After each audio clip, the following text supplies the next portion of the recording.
ඔය වෘත්තියෙන් tattoo artist කෙනෙක් නම් ඔයා දවස ගානේ ඔයාගේ රැකියාවත් එක්ක අප්ඩේට් වෙන්න ඕන. අපි පාවිච්චි කරන ආම්පන්න වලින් පවා අපි අප්ඩේට් වෙන්න ඕන.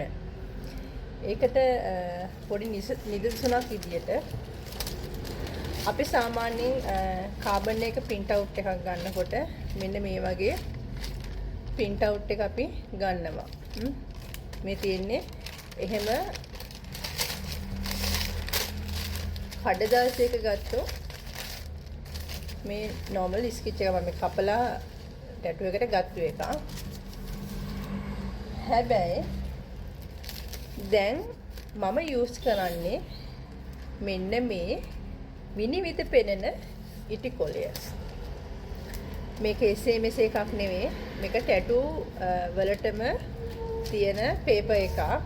අපි බලමු මේකේ කොහොමද print out එක එන්නේ කියලා. අපි කාබන් එක දාගමු.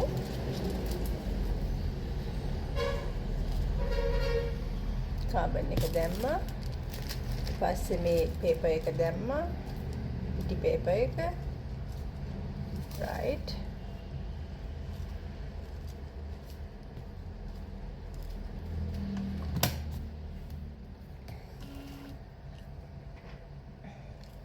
විශේෂයෙන්ම කියන්න ඕන මේක Bluetooth machine එකක්. මේක මට gift එකක් විදිහට හම්බ වුණ එකක්. මම ගන්නවා Lord Ganesha මේ sketch එක. බලමු කොහොමද කියලා එන්නේ.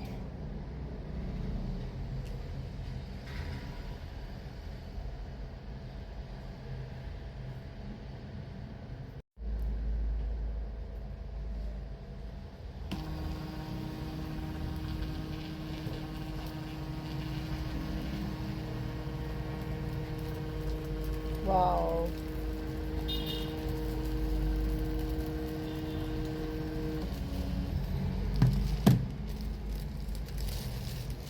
පේනවද? මෙන්න ගණේෂ්. පේනවද? ස්කෙච් එක. ස්කෙච් එක කාබන් මේකට ට්‍රාන්ස්ෆර් වෙලා තියෙනවා. අපිට මේක බොඩි එකට ඇප්ලයි කරගන්නකොට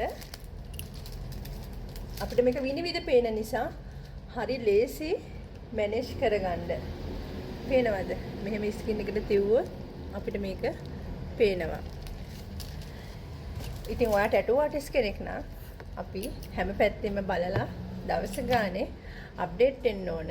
මේවා ගොඩ කට්ටිය කියන්නේ නැහැ. මොකද මම කැමතියි මම කරන රැකියාවත් එක්ක තවත් ආටිස්ට් කෙනෙක් දවස ගානේ අප්ඩේට් වෙලා හරි විදිහට තමන්ගේ වෘත්තිය කරනවා නම් අපි කිසිම දෙයක් හංගල කරන්න අවශ්‍ය වෙන්නේ නැහැ.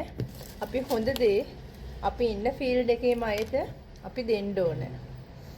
කලාව කරන මිනිස්සෙක් ඇතුළාන්තයෙන්ම කලාකාරයෙක් ඉන්නේ එතකොට.